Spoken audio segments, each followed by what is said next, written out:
औज़ुबिल्लाहिमिनश्शैतानिर्रजीम बिस्मिल्लाहिर्रहमानिर्रहीम। अस्सलाम वालेकुम। आप देख रहे हैं उर्दू एस्ट्रोलॉजी और मैं हूँ एस्ट्रोलॉजर अलमास यूनुस। बहुत सारे लोग मुझे बार-बार इमरान खान साहब के बारे में मैसेज कर रहे हैं। तो वैसे तो मैं उनके बारे में तमाम प्रेडिक्शंस आपको टाइम टू टाइम देती जाती हूँ, आपको तफ़सीलन चीज़ों के बारे में बताती जाती हूँ कि आने वाले वक़्त में मुझे क्या मामलात नज़र आते हैं। लेकिन फिर भी बहुत सारे लोग उस चीज़ को बिल्कुल भी समझ नहीं पाते हैं और मुझे फिर दोबारा से वही मैसेज मिलता है कि एक दफ़ा तफ़सील से बताएँ। तो आज खान साहब के बारे में मैं बहुत ही तफ़सील से बहुत ज़्यादा चीज़ों को आपके साथ शेयर करने वाली हूँ। छोटी सी वीडियो में तमाम चीज़ों को समराइज़ करूँगी, खान साहब की पूरी लाइफ़ के बारे में बताऊँगी और आने वाले वक़्त के बारे में जो मुझे सितारों की रोशनी में नज़र आता है, सिर्फ़ वो आपके साथ डिस्कस करूँगी। इसलिए वीडियो को गौर से सुनिएगा और देखिएगा कि आपको इन चीज़ों से क्या अंदाज़ा होता है, आप क्या समझते हैं कि आने वाला वक़्त खान साहब के लिए कैसा हो सकता है। बाकी मेरी कोशिश है बहुत अच्छे अंदाज़ से चीज़ों को समराइज़ करूँ ताकि आप लोगों तक अच्छे अंदाज़ से कुछ चीज़ें पहुँच सकें। तो बढ़ते हैं अपनी वीडियो की तरफ। इससे पहले मैं अपनी वीडियो का आगाज़ करूँ, जो लोग मेरे चैनल पर न्यू हैं, सबसे पहले चैनल को सब्सक्राइब कर लें। बेल आइकन को प्रेस कर दें ताकि मेरी आने वाली वीडियोज़ के नोटिफ़िकेशन आप लोगों को रिसीव हो सकें। जो लोग भी अपना ज़ायचा बनाना चाहते हैं, स्क्रीन पर मेरे नंबर चल रहे हैं, इन पर राब्ता कर सकती हैं। बहुत ही मुनासिब सी फ़ीस के साथ आपको मुकम्मल रहनुमाई दी जाती है। तो चलिए बढ़ते हैं अपनी वीडियो की तरफ।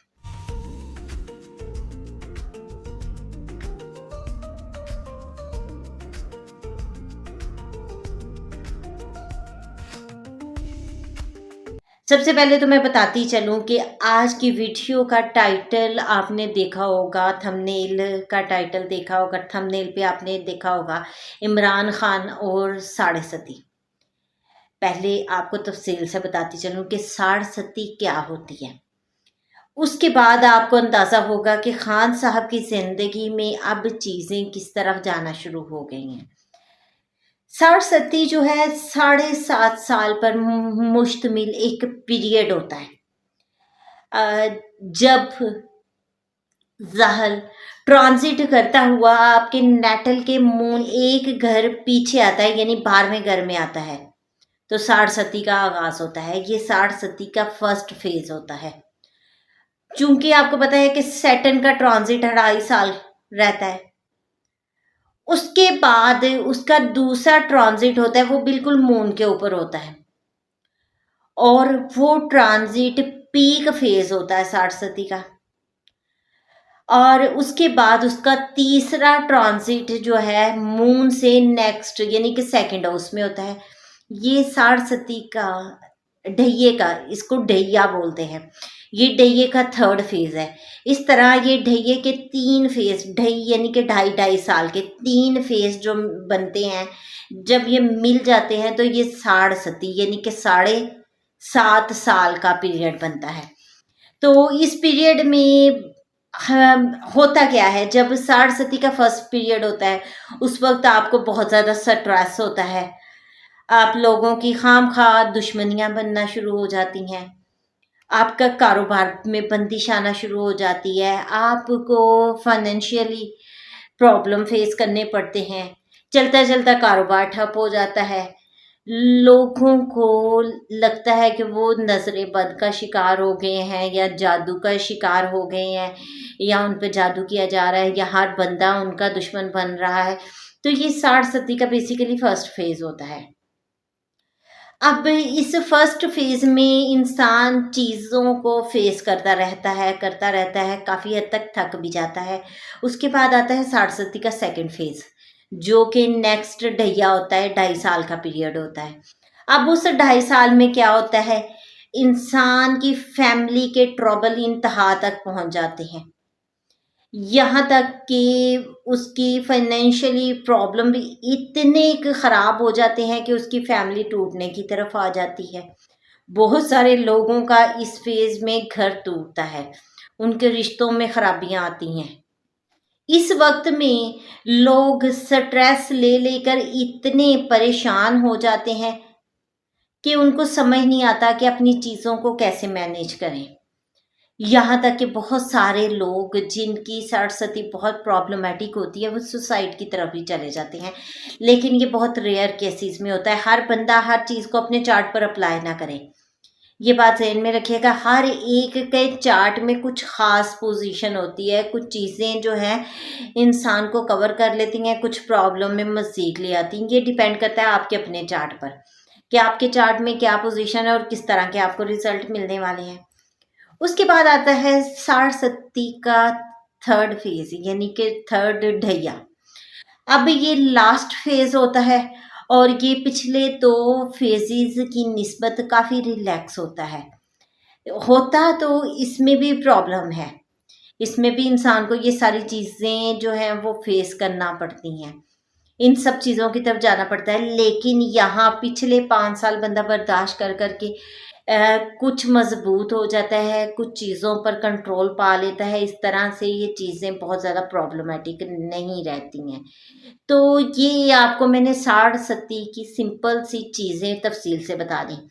अगर आप लोगों में से भी किसी के साथ ऐसी सिचुएशन है, आपका कारोबार डाउन जा रहा है, फैमिली क्राइसिस आ रहे हैं, लोग अचानक से आपके दुश्मन बन रहे हैं, तो और आपकी हेल्थ डिस्टर्ब हो रही है, फर्स्ट फेज में आपकी हेल्थ बहुत डिस्टर्ब होती है, तो ऐसे में समझ लें कि मुमकिन है आप लोग सरस्वती का शिकार हो रहे हो।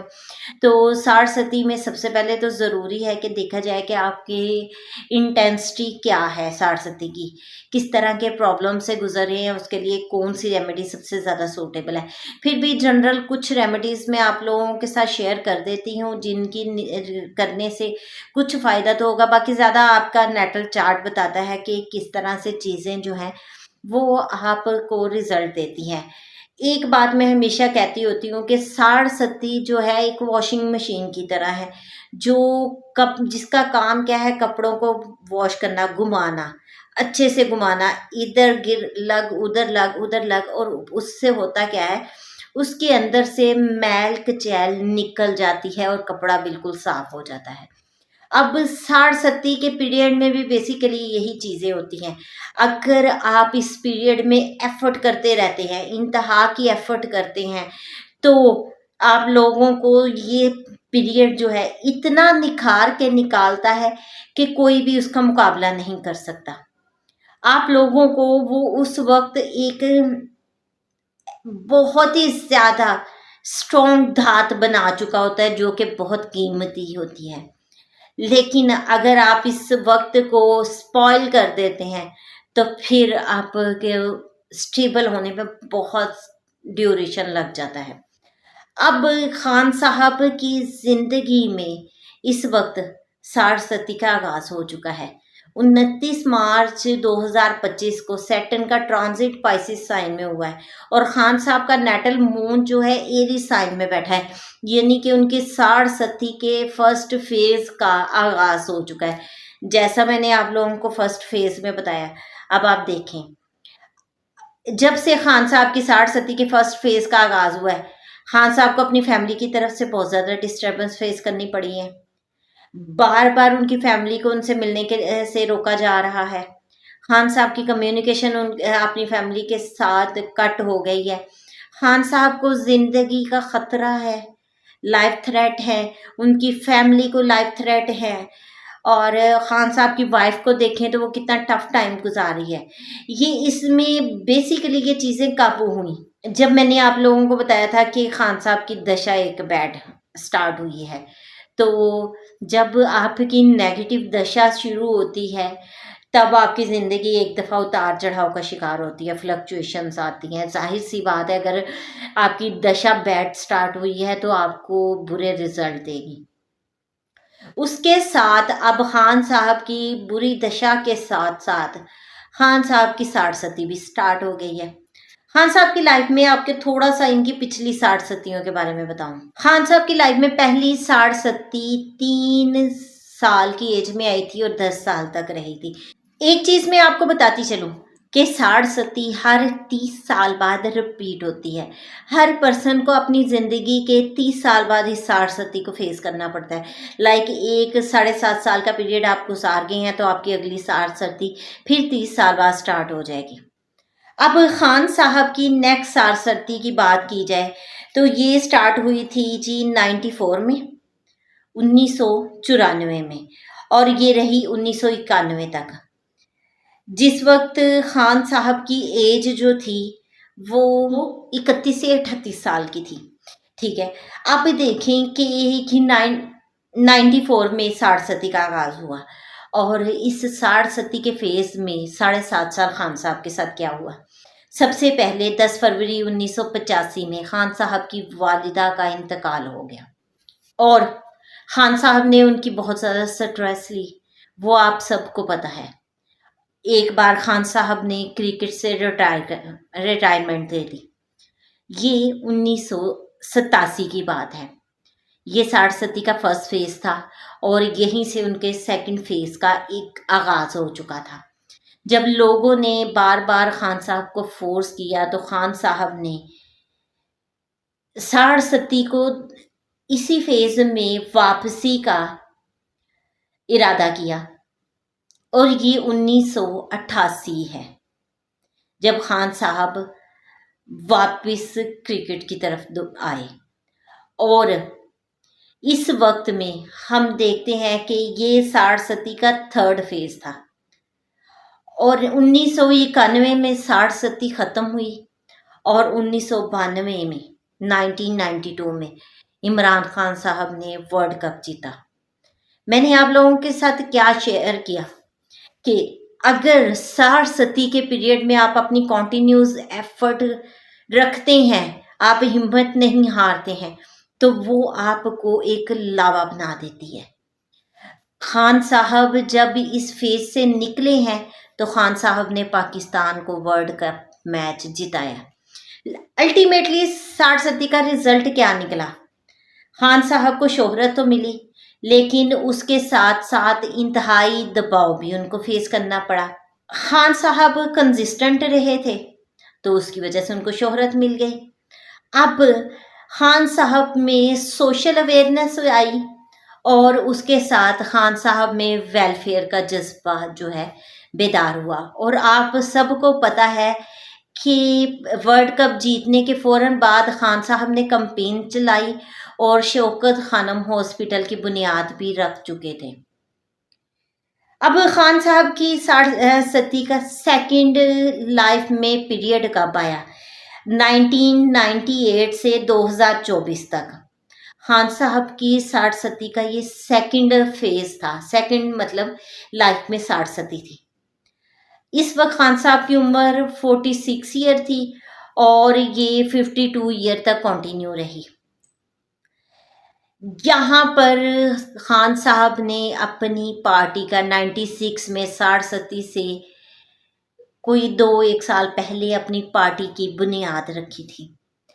अब खान साहब का एक मुझे बहुत पुराना डायलॉग बहुत अच्छे से याद है। जब खान साहब ने गालबन पंजाब में लाहौर में जलसा किया था तो उन्होंने कहा था कि पंजाबियों, तुम लोगों को जगाते जगाते मेरे 14 साल गुजर गए। यानी कि 14 साल खान साहब को लग गए अपनी पार्टी की बुनियाद के बाद उसको अरूज तक पहुंचाने में। क्या वजह थी कि खान साहब की साठ सती का आगाज हो गया था। 7.5 साल डिस्टर्ब हो गए।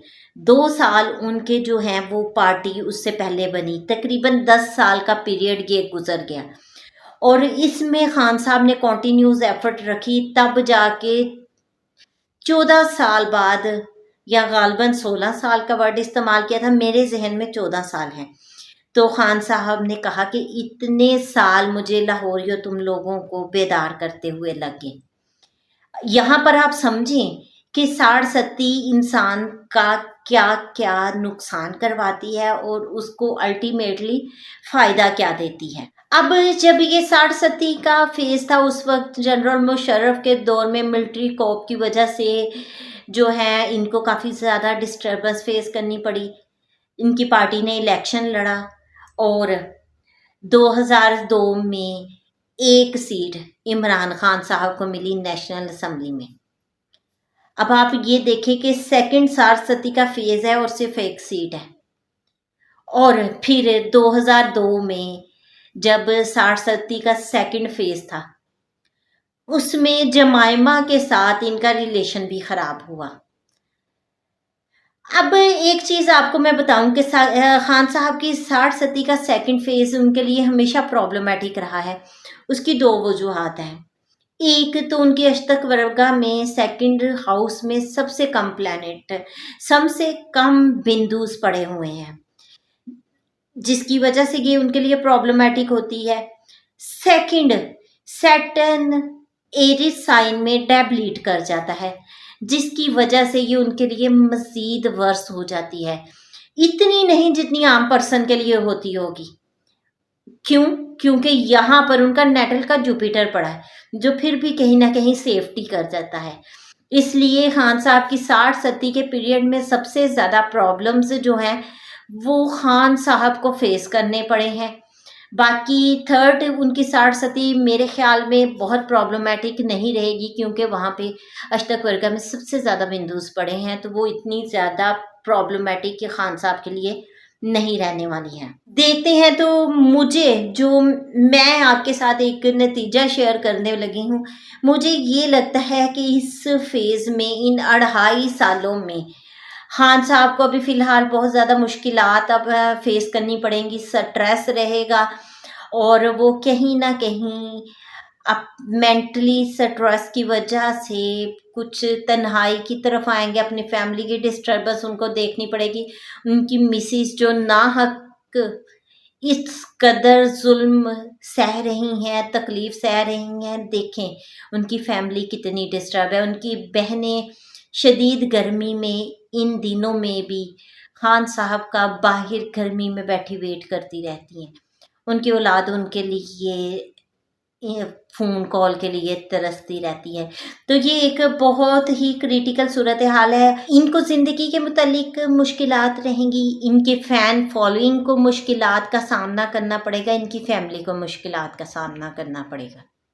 इन तमाम चीज़ों को मद्देनज़र रखते हुए मैंने आप लोगों के साथ 5 अगस्त की भी प्रेडिक्शन शेयर की है। लेकिन मैं आप लोगों को एक चीज़ बताती हूँ कि मुझे जो लगता है, सबसे पहले तो मैं आप लोगों को एक बात बताती चलूँ कि खान साहब जो हैं वो लीडर हैं, सियासतदान नहीं हैं। खान साहब का मकसद था अपनी अवाम में शऊर बेदार करना, अब अवाम को अवेयरनेस देना, जिसमें वो बहुत हद तक कामयाब हो चुके हैं। अब खान साहब की नेक्स्ट लड़ाई क्या है? अपनी कौम को गुलामी से आज़ाद करवाना। जब खान साहब यहाँ पर अपनी कौम को इस गुलामी से निकाल लेंगे तो उनकी ज़िंदगी का मकसद पूरा हो जाएगा। खान साहब का मकसद ये नहीं है कि वो इक़्तिदार में बैठें, चीज़ें बटोरें, पैसा बटोरें, शोहरत पाएँ। खान साहब जो हैं सिर्फ़ और सिर्फ़ अपनी अवाम के लिए लड़ रहे हैं। मुझे ये लगता है कि खान साहब जो हैं इस वक्त में, जाहिर सी बात है, एक साठ सत्ती का फेज़ मुश्किल वक्त होता है, मैंने भी गुजारा है, मैं जानती हूँ। तो इस फेज़ में इंसान बहुत डिस्टर्ब हो जाता है, लेकिन खान साहब चूँकि बहुत हिम्मत वाले हैं, वो हिम्मत नहीं हारेंगे, अपनी अवाम के लिए खड़े रहेंगे। लेकिन मैं ये समझती हूँ कि खान साहब जो हैं इस वक्त में, क्योंकि खान साहब की सारी तीनों साठ सती में सबसे ज़्यादा चीज़ जो मैंने देखी, उनके अंदर रूहानियत बढ़ी। इस फेज़ में वो रूहानियत की तरफ ज़्यादा गए। तो मुझे लगता है खान साहब मज़ीद रूहानी हो जाएंगे और वो अपनी कौम को बेदार करने के बाद गाइड करेंगे कि आपको किस रास्ते पर चलना है। खान साहब खुद ख्वाहिश नहीं करेंगे इक़्तिदार की, क्योंकि उनका ख्वाब इक़्तिदार नहीं है।